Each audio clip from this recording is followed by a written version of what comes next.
Today I have the studio with me. Oh, let me start that again. I've really fucked that up. Yeah. Let me do that again. This one will work. And welcome to the Pagey Train. Today I have in the studio with me John de Bruin, founder of the Running on Empty Festival in Cobar. Welcome to the show. Thank you very much, mate. Nice to be back. Yeah, man. It's been 2 years since I last saw you. I think it was October 2020. I don't know where those 2 years have gone. As I said, when we originally started Running on Empty, that was 812 days out. There we go. And so basically 124 days out. Oh, fuck, that's right. I've got to get my shit together. You've got to get your shit together. So things are evolving pretty rapidly for us at the moment. We're up to 610 people committed. Mm-hmm. That's signed, sealed, accommodation, and basically number of cars coming. Yeah. We got 264 cars at the moment, but how many? 264, but that's out of Cobar. Then we add our local cars in, so we're sitting around the 290 mark at the moment. And now, after I did a bit of a photo shoot this morning in Bathurst at the track, and it looks like we might get a couple more cars from Bathurst. Oh, great. That's great. Our biggest contingency at the moment will probably be from two places, Shepparton, going to bring about 13 people up, and I'm not sure how many cars. It sounds like a lot of cars, but our biggest one's probably Tamworth. Yeah. 25 people and 18 cars. Okay. And the two blokes, Timmy Wales and Paul Valla, are rebuilding the 57 Chev to meet specifications. Val, man. Have you seen the interview I've done with Val? Well, Val Dorman's got the original, but he won't sell it back to Paul Valla. Oh, okay. I get, because they got similar names. So Paul Valla, for his own sake, has decided to rebuild the 57 Chev to meet specifications and dragged in Timmy with him. So Timmy's taken long service leave, holiday leave. He's put his house renovations on hold for 700 days. Thank you, Sue. Yeah. I love you. Big shout out, Sue. Big shout out, Sue. And Paul Valla rang me the other day and said that if the weather was nice up north, they were painting it on Wednesday, Thursday. Oh wow, they're that far into the job. Yep. So she will be rolling stock when she gets there. Yeah. It may not be engineered, but she'll be rolling stock by the time she gets to Cobar. So they They said to me, Johnny, it doesn't matter whether she's on the back of a trailer or whether she's rolling or whatever, but she will be in Cobar. So it's built down to movie specs as far as they can get, and they've put in. It's that cold up there that the other morning Timmy was trying to send it back and the paper got stuck to the car. So it makes life a little bit difficult. Yeah, it is getting a bit colder. It certainly is. But it's amazing, like the way you talk about that, the running on empty community, right? There's a few layers to that community. There's the festival community with you guys. Yep. There's the car owners. Yep. And then there's the film fans. Yep. So there's these. Yeah. Well, the car side of it is freaking me out a bit because I've got people using Running on Empty to go and spend serious amounts of money. So one of my best mates in Melbourne decided he's a Holden man all his life, and he's gone and bought himself a Shelby Cobra with a 5-litre Mustang motor in it, and apparently we're the excuse for it. But it's good to be a reason for something like that. Yeah, my best mate Troy, his brother decided to go and buy a ute, and then didn't like the yellow paint job, and so went and put a Ferrari yellow, pearl yellow paint job, which looks amazing. Wow. And it now owes him serious amounts of money, but apparently we're responsible for that too. So there's wives all over the country that are pissed off. No. Well, so far they got the okay, which I'm really happy with the wives as well. Yeah. And then we've got Jenny Cleve in Shepparton. She's really serious because the 57. Oh, she's a very serious lady. Well, the 57 Chevy will be there, but if she can get a transporter, it'll be 4 cars up there. Oh wow. She has an insane machine. The 57 blowing that she's rocking beautiful. It is insane. It is off tap. It really is. I've been talking to her a fair bit lately, and she's just trying to find a transport rig to bring 4 cars Jenny. up. Yeah, no, thank you, Jenny. It's bloody awesome. Yeah, well, she's popular on the Running on Empty clips as well. She does really well there. Pretty popular car. Pretty popular lady. So we've had to modify. The reason we haven't sold any tickets yet, we're waiting on a major decision by council on not next week and Thursday, and if the decision goes the way we hope it goes, it's going to be good for people on Running on Empty. That's all I can say so far. Yeah. I think we can all get our head around that. What's going on there? I can't sort of announce anything yet. Hopefully I can announce it next week. We've got a band. Edgecliff is our band we've signed from the Northern Beaches. They will be releasing a song for us. Really? Designed for, it's made for running on empty. I have got basically a jam session version of it, and they playing in Bathurst.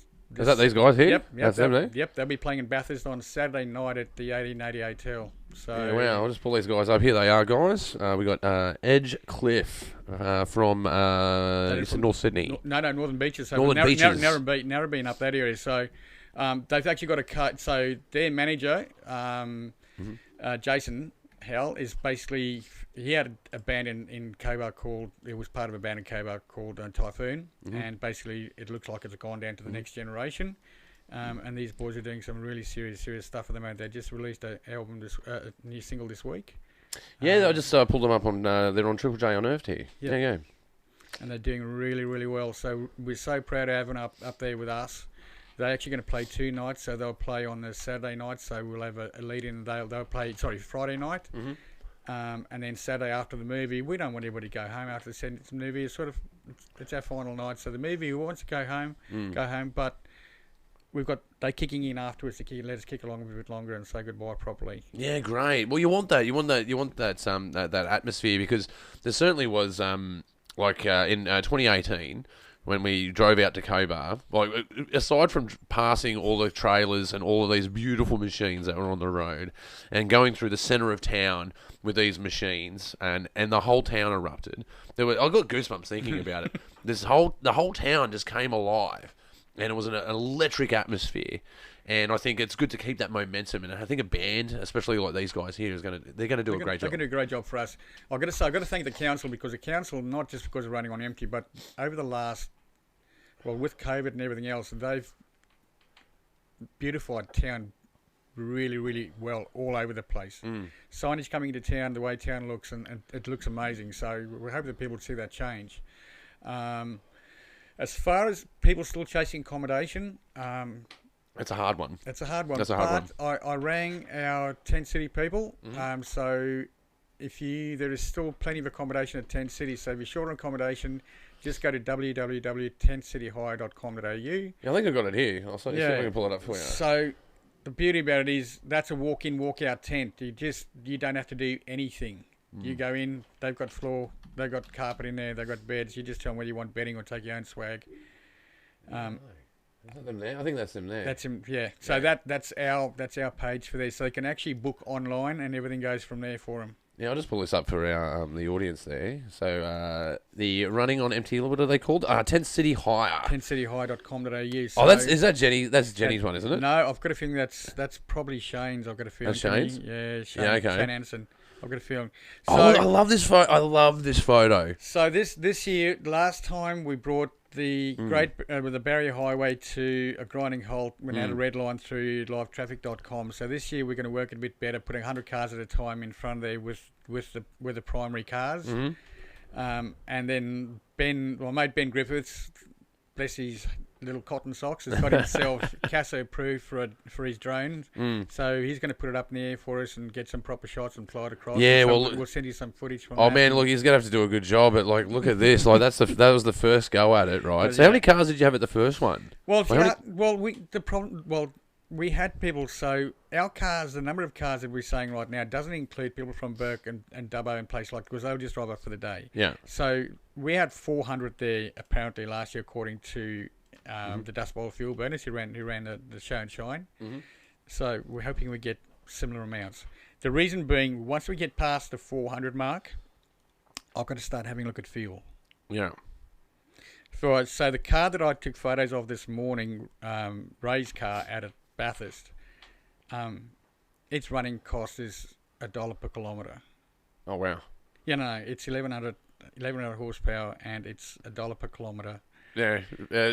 So- Basically just a petrol turbine. Well, basically, I said to him, we got to get out to Campbell. Go, will the car make it? Because it's got 85 litre tank. And I said, we'll make it out and back. And he said, yeah, probably just. So that'll be good for us. Yeah, okay. Oh, what about, didn't you guys have it was like was it a petrol shortage last time, or almost ran into petrol? I remember something about that because they had to get the tankers in town. Now we're working, Shell's one of our sponsors, so Yeah. they'll have a tanker on standby in Dubbo, which will be a 3-hour run quick out there, so they'll keep a tab on it. So I think we'll be right. Yeah, I think you will. But it's amazing how you guys have got to, like, you know, truck in some more, like an extensive amount of petrol just to run the show. Well, this is the thing that I said to Jenny, because one of the people I sort of rely on a bit is Jenny. I said to Jenny, how many fills would you do in your car? And she said, well, put it this way. As soon as I drop it off the trailer, I need 100 litres because I tow it empty.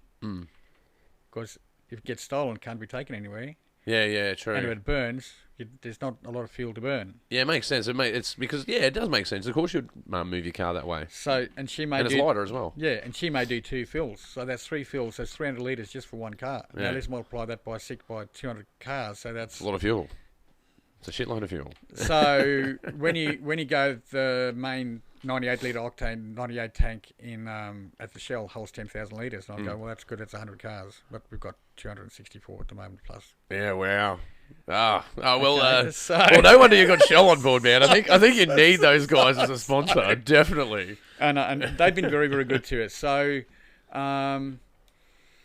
it's just a case of we want to involve the school kids this year. So on the Thursday, when we sort of want people to register online. So when you come into town, all you do is go, my name's such and such, this is my number, and they'll go, give us your $20 for registration, and here's your paperwork. Go. No paperwork to fill in. It's all done online for us.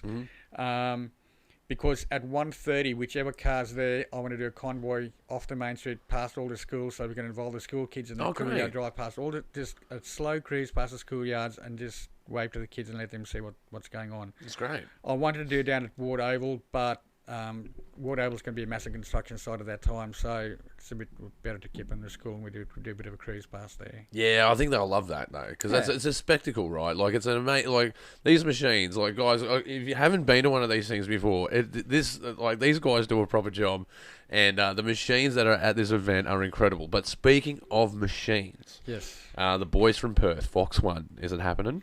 No, Fox One. So I got a message from.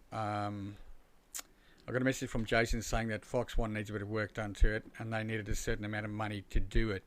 We didn't have that in our budget to do that sort of thing. Yeah. The whole thing about running on empty is I need to justify every dollar we make, because of course, in the end, we're building a war memorial. I need 55 grand to build that war memorial with the money that I've got put away already. So I need about 90,000 all up.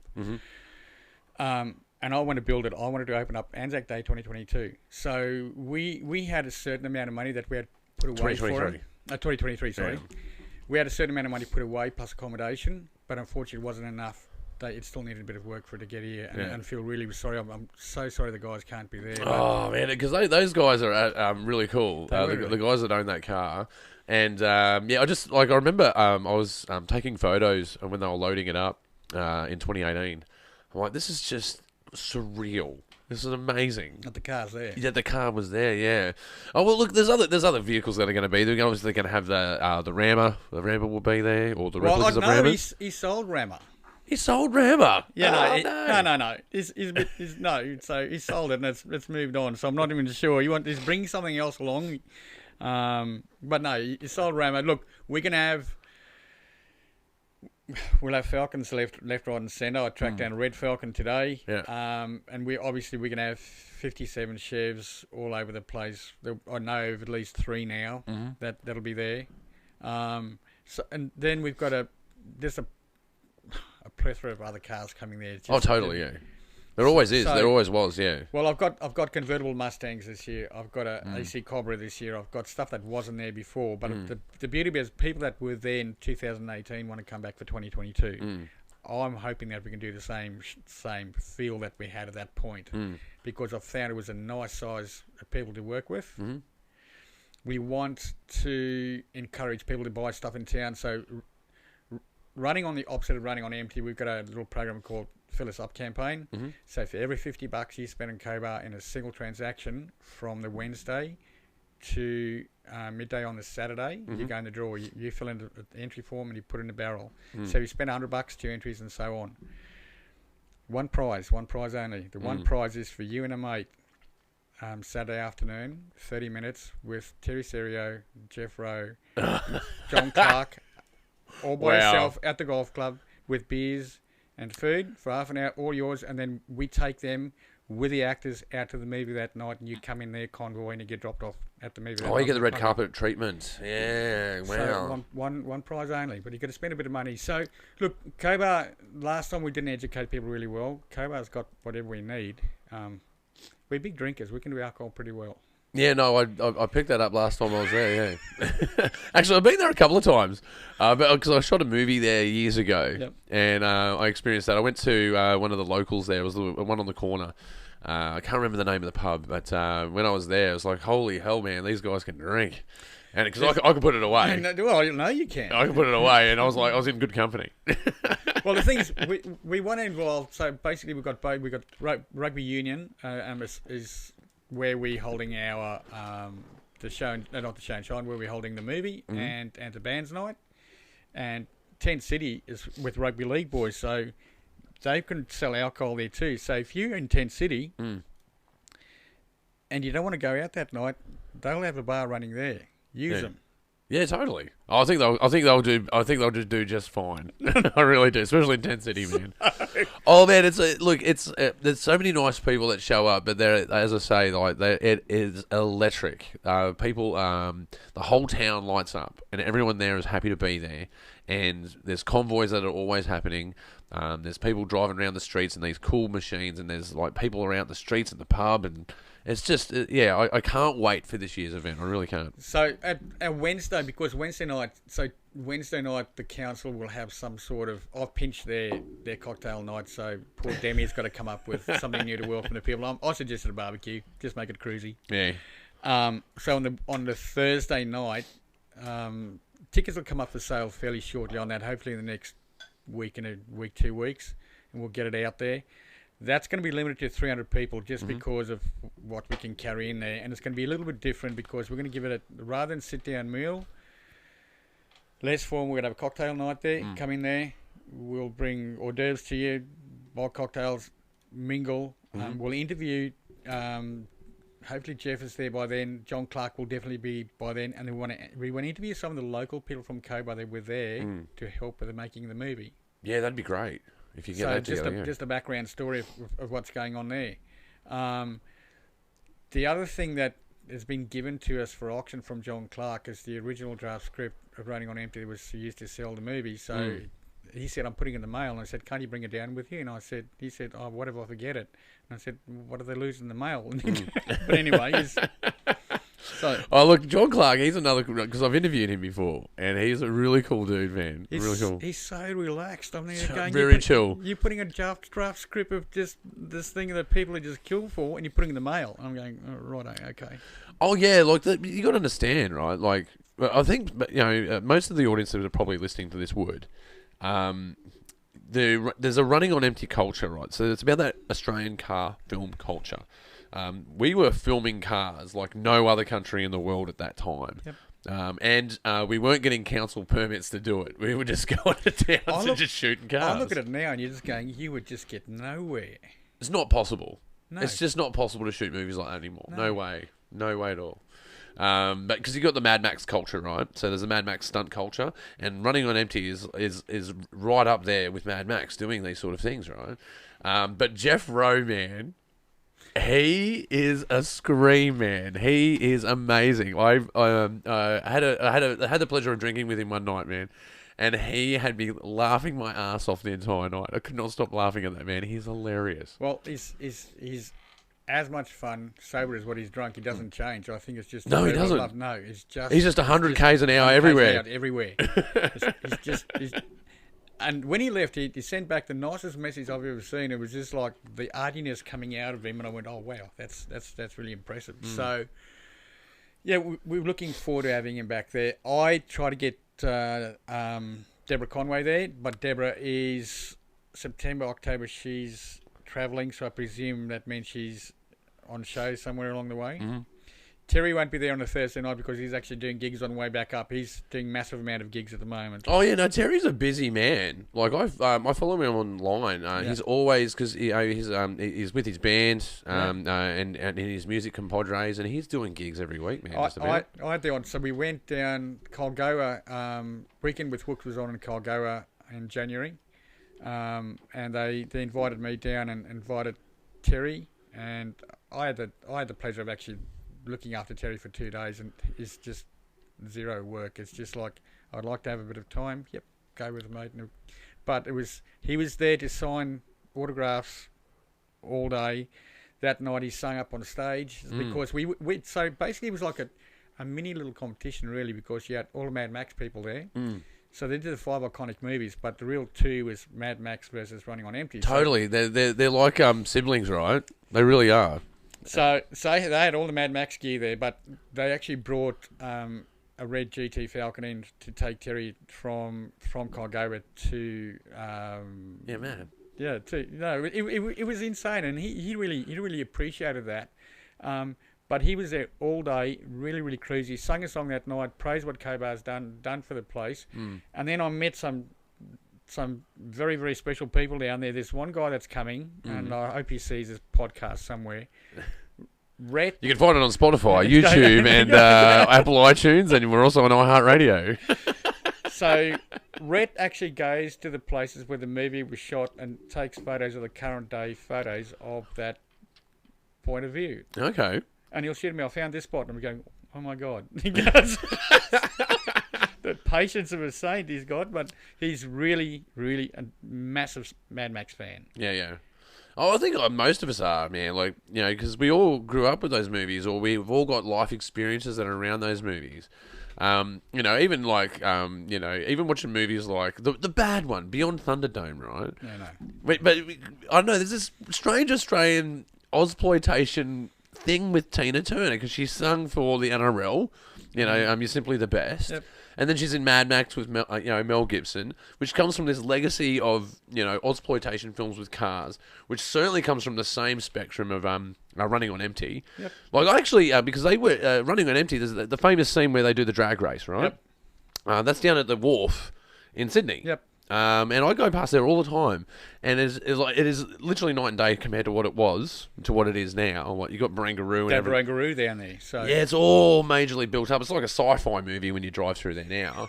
And but when you look at that footage, you're like, wow, it was so flat, and there was nothing there. It was just this sandstone wall, and it goes down the road, and that's it. There's just a few buildings around, but that's it. If you were filming that there now, it would cost multiple millions of dollars to cut off the traffic. Traffic for all that. Yeah, there's no way it would happen. And then you wouldn't get these shots because you'd be surrounded by buildings. You'd be in a sci-fi movie, not a car movie, you know? Well, it said this one of the guys, locals in Cobar, brought in these photos for me, and he said, I just want to give you these photos. This is what was shot in 1982 when the movie was made in Cobar at the old res. So I said, I'll digitise them and hand them back. I don't want the photos taken back because I'll lose the buggers. Yeah. So digitise them. Yeah, too much pressure. No, too much pressure. Digitise them, and I digitise them and send them off to John Clark, and John Clark, so many bad memories. And he goes, you see the photo we all stand along? We want to figure out how to fix this stunt that went so wrong. Oh, man. So I don't know how many cars I went through, but anyway, it sounds like a few. Oh, look, John Clark, he has a lot of good stories, man, and he talks about the executive producers Running on Empty. Basically, he got fought on every decision he made. Basically, they said, no, you can't do this. No, you can't do that. And he basically told them where to go. Like, I'm making this movie. Do you want me to make this movie or not? Right? And then it goes out and it's this iconic hit. And basically, even when I interviewed him, he was like, and I just got a message for everyone that's out there that denied me in this movie. Go fuck yourself. I was like, what? Because he's this really polite guy that you're talking to. You're like, and the interview's going along this way. He's like, oh yeah, by the way, get stuffed. Like, wow. I remember when in 2018, he sat on stage and everybody said, what do you think of this? And he said, if you told me 38 years ago that I was sitting on Cobar looking at 275 tragic people, and he goes, I'd go And so bloody piss off. Piss off. So yeah. Yeah, totally. Green is nice. Green is nice. But yeah, man, like this is a movie that is like etched, and it will never be removed from Australian film history. And for me, it's just strange how those connections come together, though. Because I've been to Cobar several times, and they're all unrelated. But when I was there last time, because I served in the military, in my previous life. Yep. And I ran into mates that I hadn't seen since I served in East Timor. End up there. Yeah, and they were there in Cobar. Yeah. I'm like, how the hell did that happen? Well, I've got a saying to all my mates going, Cobar's not the centre of the universe, but you all pass through at some stage or another. It's like a Hitchhiker's Guide to the Galaxy. You all pass through there at some stage. But yeah, but don't panic when you get there. Don't panic. We're mostly harmless. mostly harmless. So, yeah, totally. But see, like for folks out there that may not know where Cobar is, it's literally the back of Bourke. So this is literally the back of Bourke. So the thing that we didn't take on board, that we didn't even plan for 2018, is people said to us, if you are in Sydney and you go to a car show, you may see people from Newcastle, may see people from Wollongong, with Brisbane, maybe from the Gold Coast, maybe from the Sunshine Coast. In Melbourne, maybe someone from Geelong. Within reasonable distance, yeah. With us, we're 8 hours, 9 hours, 10 hours from anything. So we're 9 hours Adelaide, 8 hours Sydney, 9 hours Melbourne, 11 hours Brisbane. So you get everybody. So we are basically in the middle of nowhere, but you get everybody because it's all 10 hours anyway. But they all go, oh, wow. So Ben Crombie, who's got one of my all-time favourite cars, I fell in love with the car, and he's a chuckle every time I say that, but he's got that white Rolls Royce with sitting on the air suspension. Oh yeah. Yeah, no. So I've got a bit of work for him when he gets insane, yeah. Yeah, no, it's a bit insane. He's a big man. So Ben's actually building the War Memorial for us, but he's it's a beautiful piece of equipment. But the guys, everybody that's coming, it just blows me away how much effort they've gone to get there in the first place. Yeah, totally. And people dragging mates along, kicking and screaming, and going, "You're not sure what you're in for," and I'm there. And now we're 124 days out, and I'm going, I'm so scared of what's going on. Not scared. I'm excited, but I'm just nervous and excited is good. It means you care. It's the thing is that council has now basically come on board, and they've realised that this may be Cobar's Elvis. Oh, dude, I remember saying this to you last time we did it, man. I remember saying to you because I've covered the Parks Elvis event a couple of times, and they've got their own train that goes out there. And I'm like, man, that started at a cafe, right? Yep. That started at a cafe with a couple of Elvis impersonators singing at a cafe. That event, I think it generates somewhere in the vicinity of $9 to $10 million for the town in a weekend. Just it was maybe a week. Is it a week? No, they run for. I think they run for a week. Yeah, I think they run it for a week. But that's a lot of money for a country town. Well, running on rough figures on present numbers coming, we can generate $500,000 plus into Cobar in 3 days. Oh, dude! I remember I interviewed someone there. It was a hairdresser, and she goes, "I had to turn people away. Like I've been cutting hair all day, and then I was cutting hair all day yesterday because people want to go there, be photographed with their cars, but they want to look good while they're there." Well, the thing is, we've got the official days is the 21st to the 24th, but I now have people turning up Monday and going home the following Monday. So now I'm working with the Arts Council and a beautiful lady there called Sigrid, and she does like you sit down there and you paint and stuff like that. Yep. Setting up so people can go there time up during the day. Go out to Nymagee and go out to Nymagee and go have a meal out there. If you get drunk, they've got accommodation overnight. Just stay the night. Come back the next day. Get the accommodation, folks. Get the accommodation, folks. You need to. So the War Memorial. So the museum has had a $1.3 million upgrade. Go through there. The new Miners Memorial's open. That's amazing. They're all next to one another. The place looks fantastic. I'm really, really proud of what Cobar's done. The council's done. It's definitely on the grow. It's definitely on the grow. It's just physically right now. Cobar's flat stick with. We've got caravans coming through. So when the money planes festival was on a couple of weeks ago in Broken Hill. Yep. The amount of caravans that passed through us was just ridiculous. Yeah. It's probably about the same amount of cars that are driving through for running on empty, mate. Except they it's an amazing convoy. I can't stress this enough, guys. It's one of the most amazing things you'll see. So the other thing we've done is anybody coming off. I'm working with. There's a brewery in Dubbo called Devil's Hollow. So Devil's Hollow, and I'm working with them so that anybody coming from the Eastern Seaboard, if you don't want to drive all the way to Cobar in one day and you go through Dubbo, pull up. That's going to be a central point meeting. Have a beer, have a feed. And we may try and rebrand one of their beers to ours for a couple of days, so you can have running on empty beer out there. So Devil's Hollow it's amazing. It looks. Yeah, here it is. Here, I'll just it's amazing. It's just taken me on a... No, because you said you're not under 18. That's what threw you out. Is that what it is? Yeah. I sure am over 18. So going Buddy, there. I thought it was trying to spam me or something. I'm like, oh, don't spam me. Here we go. Big shout out to the Devil's Hollow. Yeah, so they're going to be our stopover point for going up and coming back down home again. So a lot of the people may want to do a stop off over there. They brew their own beer. There's a long shot that we may believe what you see now is their own canning, that we may do a limited run of running on empty beer if we can work in. Well, it's 124 days, so I'm really tight, but we're trying to work with it. You got to get your shit together, John. You got to get your shit together, bro. That's one of my majors. That's one of my majors. Don't worry, I know the feeling, bro. The golf club will probably do. Last time Jack Daniels came on board and we had to make a cocktail, and after sitting there and working out what we can do a cocktail of. We have ones called Jacked Up. So, and the reason it's called Jacked Up, you have 4 of them and you don't move anywhere. So, yeah, well, you may be moving somewhere, but you're not recognising that you're moving there. No. So, oh man, I've got an idea for you. You could do like some sort of chartreuse one, right? And call it Green is Nice. We might do Green's Nice, actually. That's not a bad idea. No, we can do Green's Nice. Yeah, we'll just send me my cut in the mail. I'll cut the mail work for you. That's a good idea. I think that's a great idea. But then I'm going to have to do a Chevy version somewhere along the way. Otherwise, I'm just.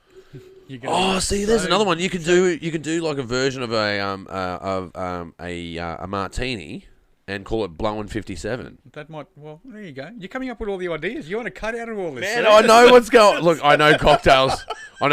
John. Well, the thing is, because I run my film festival, right? So we do cocktails as well, but we market the what do you call it? The espresso martini, because that is the quintessential drink for a editor, filmmaker, because it gets you drunk but it keeps you awake. At the same time. Yeah. I like it. So that's a perfect thing for a creative. But with that said, though, I reckon Green is Nice is a good idea. So come up with one that's green and something that's about Blowin' 57, because they're great names for a drink. We've got to get We'll work with the golf. Actually, I've got to go see the golf here when I get back, so it might be sitting down. But the thing is, you only got to do a taste testing session. Oh, well, that's not going to be difficult, is it? It could get really bad. It could get messy, but it's all a part of the job. It's all part of the job. There'll be, on the opening night, we're going to turn room 3 into basically into the man cave, which will have all our auction items that'll be there for the. That was my next question. You guys running the auction, yeah? They won't. So this is the thing. We're going to not do many auctions on the first night. Our major auction will be on a Saturday night when we've got everybody together, so everybody's got a chance to bid on the stuff. Yeah, you guys had a lot of interesting things running, like stuff from the film, stuff that was made by locals. I think one of the things, what was it, a V8 that was made into a coffee table? So it was a V8 made into a coffee table. There's 2... Which is just insane, a V8 that was turned into a coffee table. A V8 engine turned into a coffee table. Well, there's two bonnets coming from Melbourne, which I've just been told they're bonnets. I don't even know how they're getting them up there, and I don't know what's on them, but apparently they come out. They're going to be auction items. I'm also working with my mate Mark Dutton from Red Bull. I'm trying to get one of Jamie Wincup's wheels from last year since he's retired. Oh, righto. As an auction item. Yeah, that'd be cool. But I want it with rubber on it, and that's a bit difficult because you've got to handle all the rubber back at the end of the season, so he may have to call in a lot of favours for that to happen, but we'll see what happens. Yeah, but it's amazing how things come together. Like I was saying this to you before, like the community, right? So you've got running on empty community. Like there's these different layers to that community, but there's a core community to it. The people that own the original cars that were there, and everyone knows who owns the cars. Like there's no secret. Everyone knows who has what piece of memorabilia from this film. And then they're the serious diehards, right? They're serious as a heart attack about this movie. And I think that when you get into the racing community as well, it's the same thing. Everyone knows each other.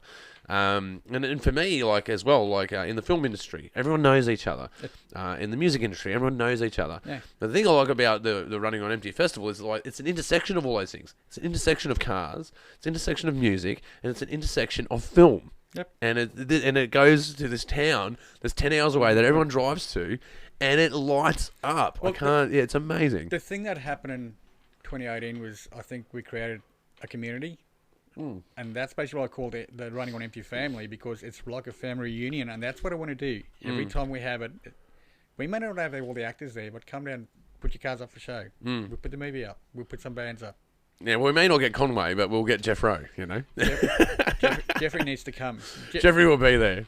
Man, I can't wait to have a beer with you, bro. I can't. Jeffrey might be moving up to Cairns, so we'll fly him down. Yeah, fly him down, man. Fly him down. Oh, but look, man, he's just an electric dude. He really is. But Terry will be.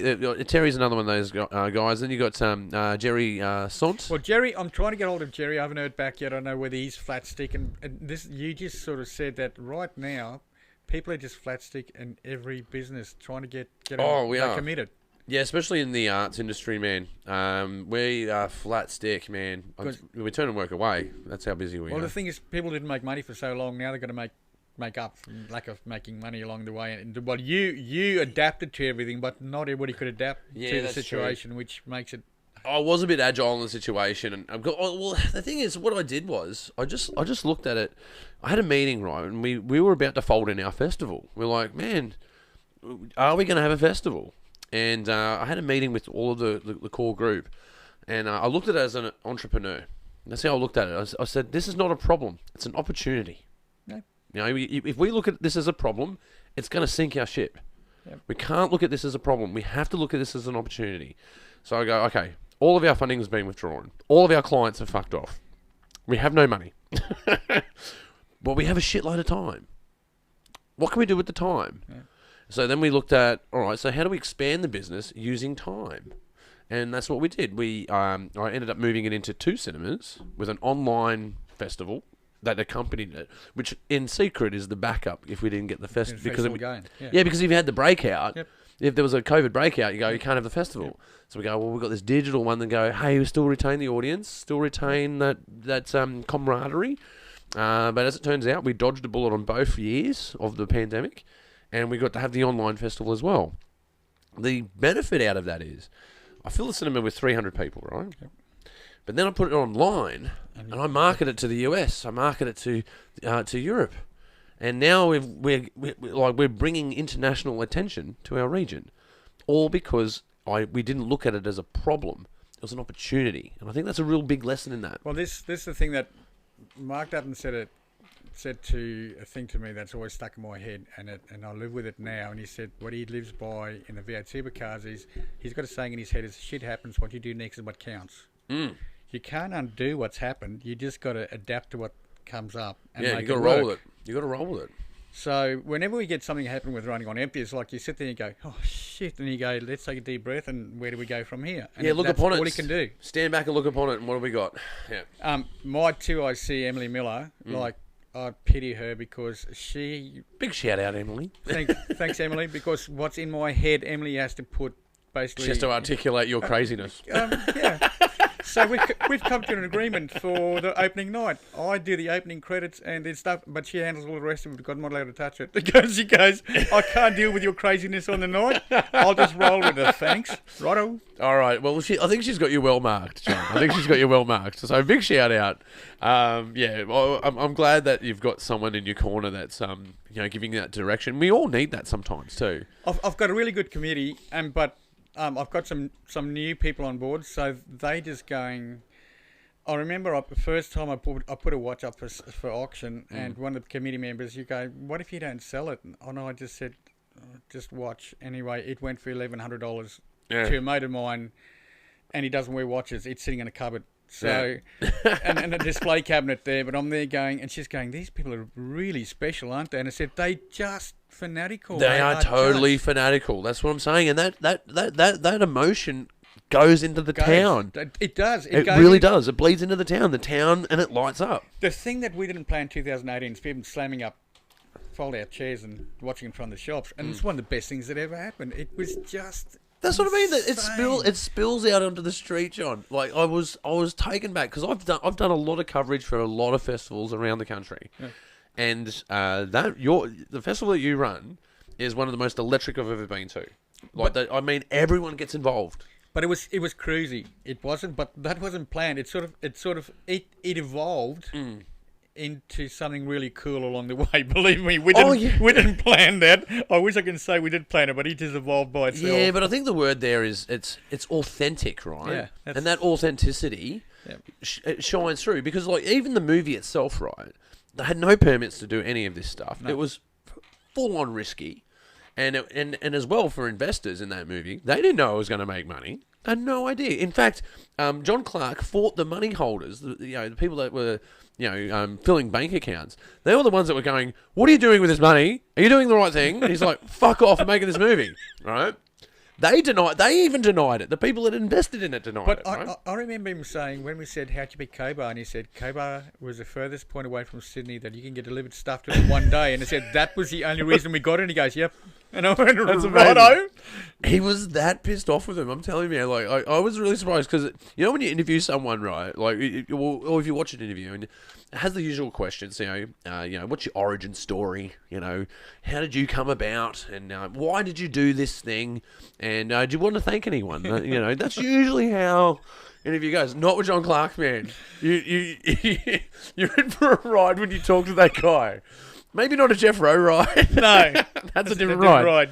That's a different ride. But man, I was totally inspired by the guy. I really was. Well, they come through Cobar, and he said they rang me up and said, "Well, do you want a breakfast?" And he said, "Yep." So we went and had breakfast, and Geraldine was there, and I said, "Look, I want to invite you back to running on every 2022. Are you coming?" And Geraldine said, "I don't care if he's coming, but I'm coming definitely." So he said, "Well, it looks like I'm coming." He said, "No, seriously, I want to be there." So yeah, good. They're looking forward to getting there. And I said, "What day will you be there?" And he said, "Basically, what day do you want us there?" So we basically want to expand what we've done before. We want to upsize what we've done before. Hopefully, we have a big screen this time to play with. We'll have some staging for the band. The band has also given us very special access to our music. And then it'll probably go out to the channels afterwards. But I got a rough copy the other night, but that was just jamming session, but it sounded... Yeah, well, see, look, being a muso, dude, you got to put your jamming session hat on because, like, us in society, especially this day and age, right, we're spoiled for content. Like, you can whack on some Netflix and you can get some pristine content for whatever price it is a month, and you can get that on Amazon, whatever.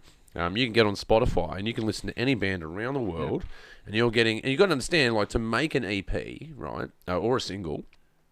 A lot of work goes into that.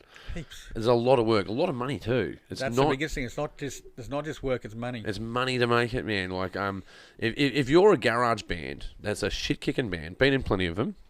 you're looking at $2,000 for a single, and that is basement entry. If you want to do it properly, you really need 5.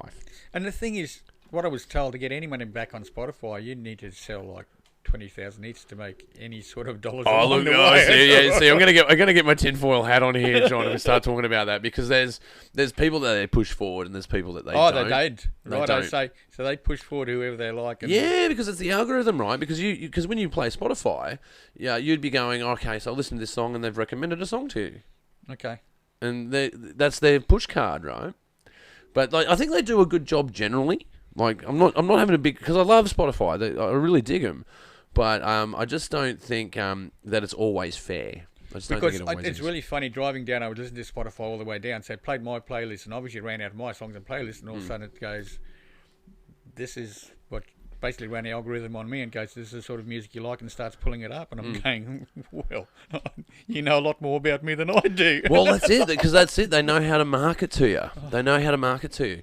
It's the same with Facebook and all of these sort of things, man. Like I remember when Facebook first came out, 12 years ago, whatever it was, 14 years ago. I think it was when I mean about 2010.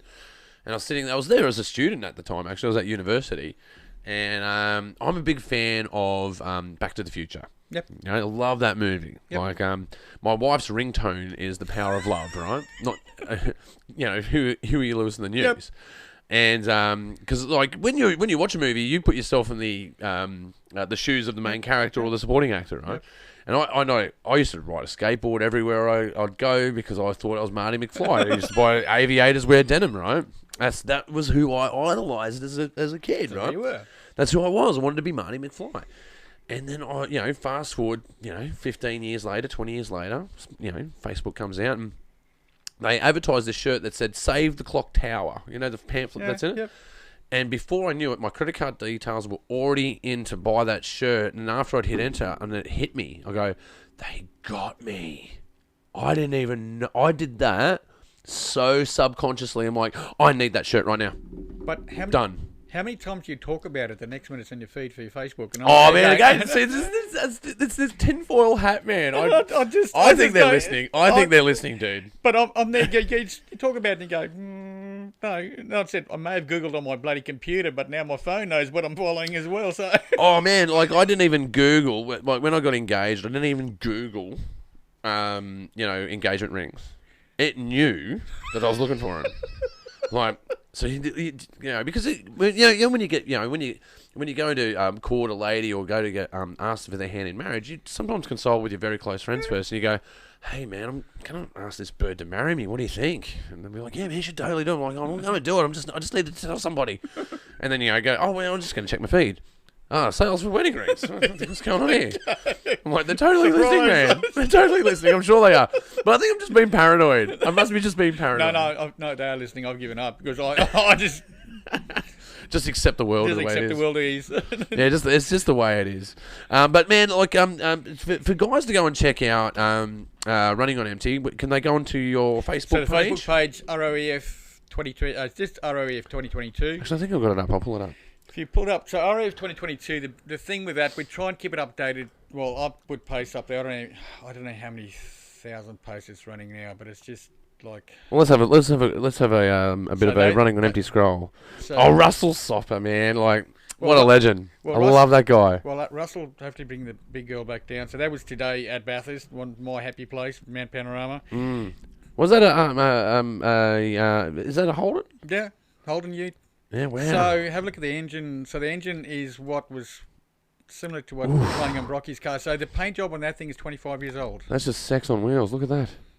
Wow. So that's Mark Woods, and I'm really happy he brought the car down. This and that. So that's coming out, and then they'll be at the. That'll come out. That's coming out to Running on Empty. It's coming out to Running MT. Great, right? So's the big Chev, which is just thirsty as.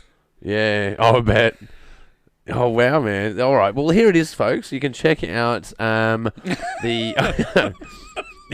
Oh look, I'm trying to get Max there, but everybody's got to realise Max is 90 this year. He's pretty, yeah. He's definitely an old dude, man. I've got a combination booked for him. I'm just trying to see if he'll make it. How he is in about 75 days, and we'll start asking him seriously. Yeah, man. But when you get to that age, you're like your health, you're quite frail. But I reckon he would be so funny because he's just short. He's just straight as. I bet. He is. So, yeah, man, totally. But you guys can go and check that out on Facebook. So just basically search and just search ROEF. Yep, ROEF. And the thing is, if you've got any questions, shoot them to us. We'll be doing as many. The posts will be increasing in the next couple of weeks, and we'll start doing some video posts along the way.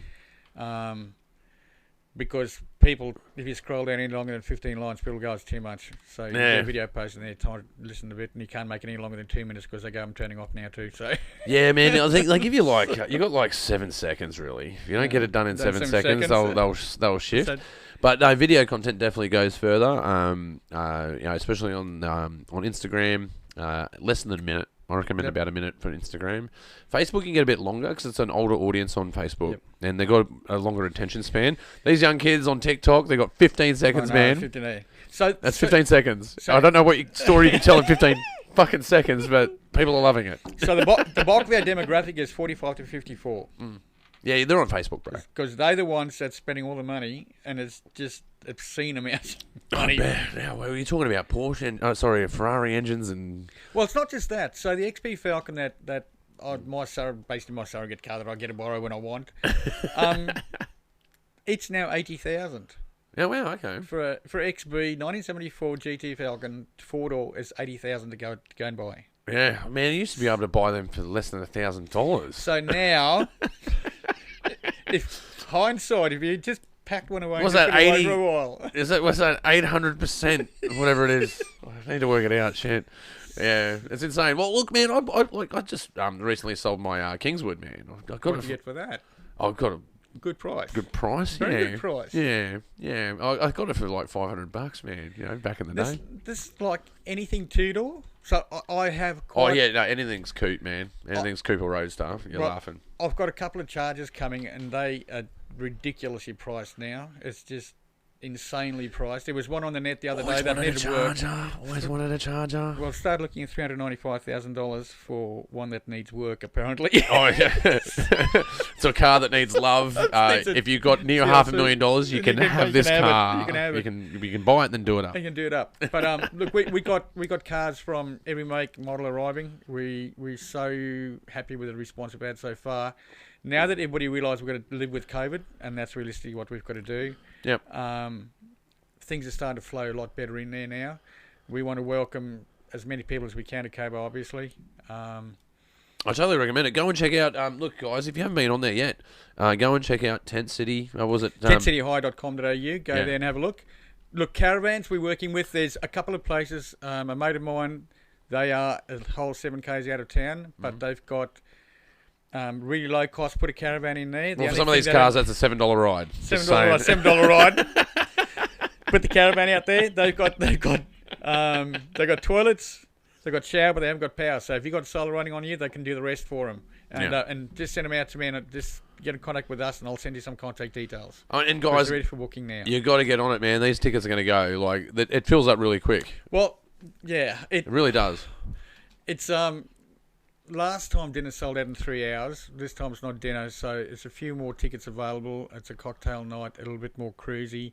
And the reason we're not going to have dinner is by 10:30 you've got to go to bed. Well, I've got to have to go to bed because I'm going to have to get up at 5 o'clock to start the rest of the weekend. You're an optimist, bro.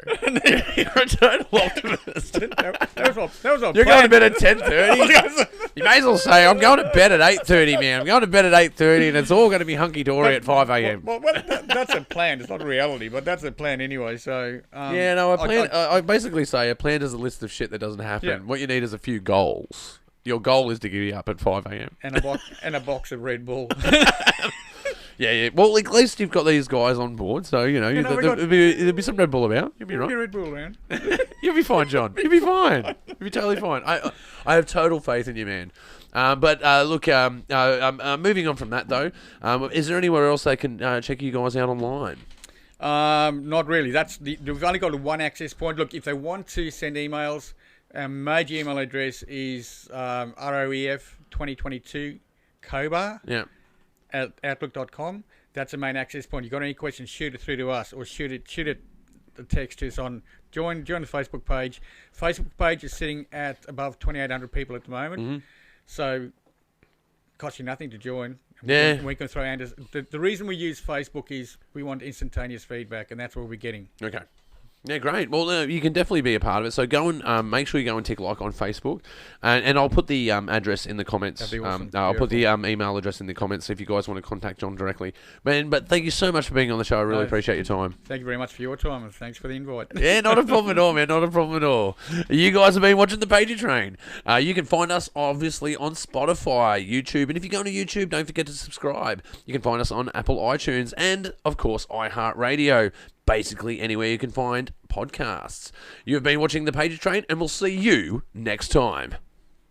There we go, man. Cheers, We're all mate. done. Well Thank done. you so much for being on the show. Stay there. I need a photo of you.